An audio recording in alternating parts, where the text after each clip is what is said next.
네, 안녕하세요. IT에 대한 이야기 가장 쉽게 전달해드리는 시간, 일상 IT입니다. 자, 어제죠. 네, 어제 메타에서의 컨퍼런스가 있어서 저희 월간 IT 트렌드를 읽다 오픈 채팅방에도 남겼었었는데 생각보다 많은 분들이 와주셔서 감사합니다. 오신 분들 웬만하면 함께 인사 더 나누셨으면 좋았을 것 같아요. 몇 분하고는 사진을 찍었는데 아쉽고 다음번에 또 재밌는 행사 있을 때마다 소개하도록 하겠습니다. 자, 오늘의 이야기는 세 가지를 준비를 했습니다. 하나는 나이키의 웹 3.0, 다스우시에 대한 내용, 코빗의 자산 내역 공개, 그리고 아마존 클리닉 서비스 오픈입니다. 특히 지금 다스오시 같은 경우에는요, 월간 트렌드에 계시는 김영규님께서 다시 한번 말씀해 주셔갖고 저도 놓치고 있던 소식이었는데 오다가 다시 한번 부랴부랴 정리할 수 있었습니다. 다시 한번 감사드립니다. 자, 바로 들어가죠. 나이키가 웹 3.0 사이트를 런칭을 합니다. 지금 제일 많이 기대했었던 거는 스타벅스의 오디세이였었는데 이미 모든 걸 다 가지고 있는 나이키가 시작을 한다라는 게 의미가 크죠. 제가 강의를 할 때마다 사람들한테 그런 얘기를 드려요.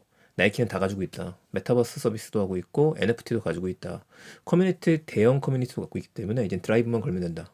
오로지 안 하고 있는 것 중에 하나는 코인이라고 보시면 되는데 일단 그거를 제외를 하고 토큰을 쓰는 NFT 개념으로 들어가는 것 같습니다. 이름은 다 스웃이라는 이름을 갖고 있는데 이 참고로 스웃이라고 하는 게 궁금하실 거예요. 이게 뭐지? 이게 휙 지나가다 이런 뜻을 갖고 있어서 나이키의 로고가 지나가는 거죠. 밑에서부터 위로. 이거를 상징하는 말이 스웃입니다. 이 사이트 핵심 주제가 버추얼 상품이라고 이야기를 하는데 여러분들이 이제 닷 스웃이라고 영어로 검색을 한번 해보시게 되면 스웃이.나이키라 그래서 별도의 블로그를 발견하실 수가 있습니다. 이곳을 통해서 다양한 이야기들이 이제 올라오고 있어요. 매일매일 올린다고 하는데 이제 우리가 뭘 하고 있다? 데이 1이 올라왔죠? 그리고 데이 2.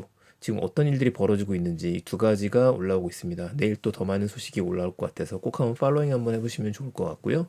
지금 그 공개된 사이트의 내용을 좀 보게 되면은 쭉 내려가 보면 여기가 뭐 하는 곳인지에 대한 게 나온 겁니다. 실제 오픈하는 거는 조인을 할 수 있는 거 우리가 내일이겠죠. 2022년 11월 18일부터 시작할 수 있다고 얘기가 나오고요. 이게 어떻게 작동하는지에 대한 것들 쭉쭉 나오는데 연차별로 나옵니다. 일단 가입을 먼저 받는 거고 커뮤니티 신청을 받고 실제 재화가 판매가 되는 것들은 1월 4일이라고 되어져 있어요. 1월 초. 그럼 여기서 우리들이 원하는 대로 새로운 콜렉션을 만들 수도 있다는 얘기가 돼 있죠. 그 버추얼 크리에이션이라고 있는 말은 제페토까지는 아니겠지만 다양한 메타버스 내에서 쓸 수 있는 재화다라고 봐야 할 것 같습니다. 제 예상컨대 위에 거는 포트나이트의 발자국이 아닌가 싶기는 한데 어쨌든 우리가 증강현실 기반의 선물을 살 수 있고 재화를 살 수 있고 이거를 다양한 게임하고 메타버스 요즘엔 또 이제 메타버스를 더 큰 개념으로 이야기를 하는 게 되는데 어쨌든 이 메타버스라고 하는 쪽에서 다양하게 사용할 수 있는 걸 런칭을 하겠다 이렇게 봐야 될 것 같고요. 두 번째로 보게 되면은 언락 스페셜 액세스라고 하는 것들은 프리오더 업커밍 드랍이라고 되어 있죠. 이 안에서 이제 새로운 것들의 NFT를 구매할 수 있다는 뜻으로도 보이고 혹은 한정품 상품 같은 경우는 여기서 구매를 할 수 있다. 이걸 봐주는 것 같아요. 그러면 이제 커뮤니티에 합류해달라는 이야기 3월 4일부터 더 크게 만들겠다. 그리고 이제 4월 4일부터는 나이키 이벤트가 있으면 초대를 받을 수 있는 행사가 아닐까 싶습니다. 나머지 내용들은 밑에 쭉 나와 있어요. 이제 월렛에 대한 것부터 시작해가지고 어떻게 이거를 세이프하게 안전하게 할 수 있는지 쭉 나와 있는데 요거에 대한 것들은 저희가 하루만 지나면 더 알 수 있을 것 같으니까 저도 그걸 확인한 다음에 이야기를 하겠습니다. 다양한 정보들 나와 있죠. 재밌을 것 같아요. 나이키가 만드는 세상. 정말 제가 내년부터는 웹3가 펼쳐진다라는 이야기를 하는데 이거에 대한 내용 지금 제가 준비하고 있는 책에도 바로 좀 넣어야 될 것 같습니다. 여러분도 좋은 기회 잡으셨으면 좋겠어요. 자, 두 번째 기가죠. NFT 시장에서는 이제 웹 3.0으로 넘어가고 있는데 FTX의 이슈는 지금 사라지지 않고 있죠. 지속적으로 계속 나옵니다. 다른 거래소들도 불안하다는 이야기가 돌다 보니까 역시 뱅크런을 걱정하는 분위기가 좀 있어요. 국내에서는 암호화폐 거래소 코빗이 최초로 보유하고 있는 자산을 공개했습니다. 불안한 투자자분들을 위해서 선제적인 대응이라고 봐야 되는데 이미 해외 암호화폐 거래소들은 본인들이 보유하고 있는 암호화폐가 뭐가 있다. 우리가 이만큼을 안전하게 보관하고 있다. 이거를 이야기를 하고 있어요. 근데 이제 코빗 같은 경우에는 오픈을 하면서 암호화폐 지갑 주소까지 공개를 한 겁니다. 좀 영리한 행보라고 봐야 될 것 같아요. 바로 이벤트까지 하고 있죠. 우리 안전하다. 우리로 가상자산을 옮겨라. 입금하게 되면 최대 50만 원까지 주겠다라고 공지가 나와져 있죠.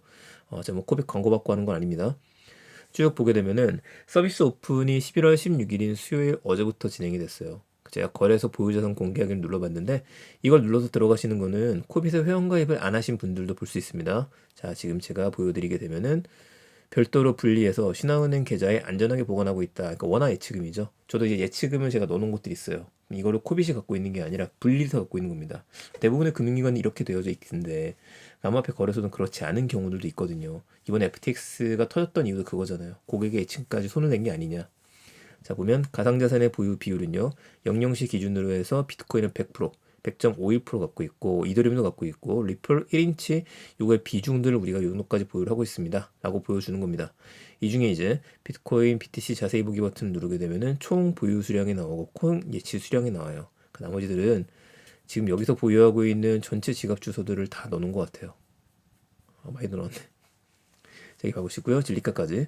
그래서 이게 지금 제가 녹음하고 있는 시점이 11월 16일 날 지금 거의 자정 다 돼서고 있다 보니까 여러분들 보시는 시점에서는 11월 17일 기준으로 해서 다시 올라올 겁니다.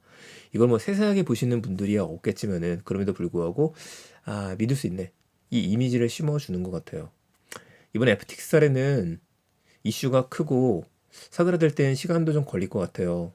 그래도 우리가 긍정적인 점을 찾자라고 한다면 정말 믿을 수 있는 거래소, 원래 거래소들은 이런 식으로 운영이 되면 안 됐었어. 이런 하나의 지표를 주는 게 아닌가 싶습니다.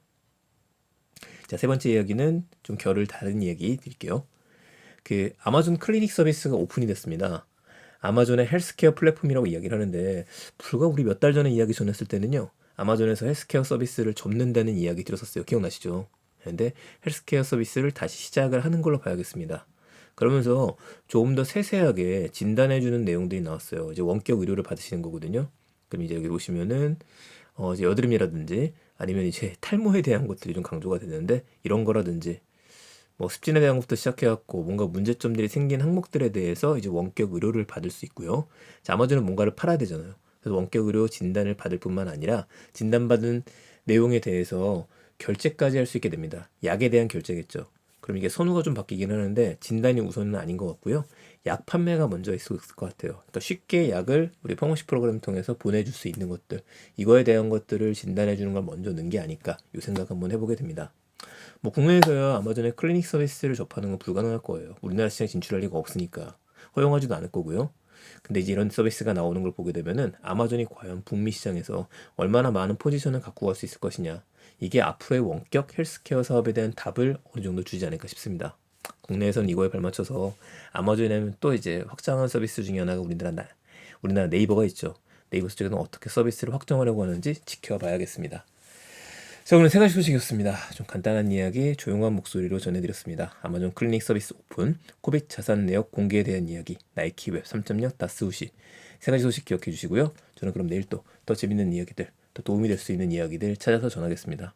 아무쪼록 건강하고 안전한 하루 되시기 바랍니다. 내일 뵙겠습니다. 일상 IT였습니다.